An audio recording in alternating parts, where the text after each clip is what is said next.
Kasunduan ukol sa mga proyektong tutulong at poprotekta sa mga hazard zones or hazard zone exposed areas sa Boston Katiil nilagdaan si Angel De Liera ng PTV Davao para sa detalye.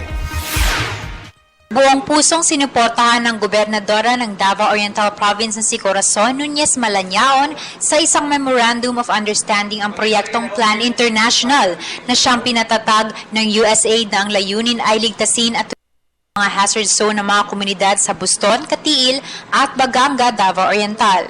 Our supervision dapat talagang we will also monitor kung anong ginagawa ng mga local government units namin.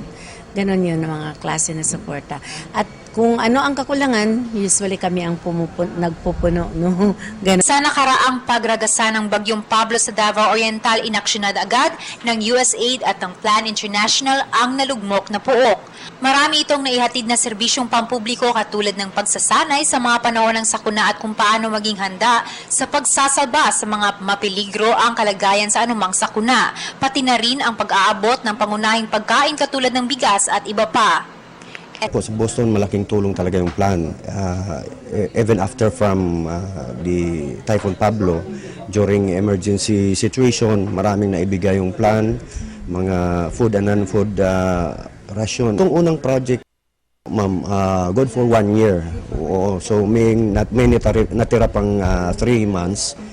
So gagawa pa ng mga drills at saka yung paggawa ng contingency planning bawat barangay na cover nila. Then after this, pag na-approve yung extension, another 1 year na naman po doon sa dagdag na mga barangays. Bagamat epektibo ang proyektong ito ay may hangganang 1 taon lamang, ngunit maaari rin itong pahabain depende sa progreso ng proyekto at sa kasunduang kakamit sa pagitan ng USAID na siyang founder ng Plan International at ng lokal na sektor.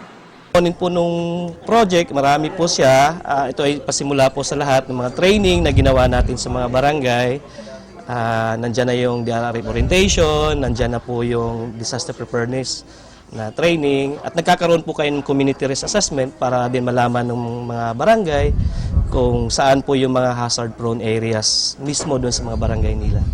Para sa telebisyon ng bayan, Angel Pizarro De Liera.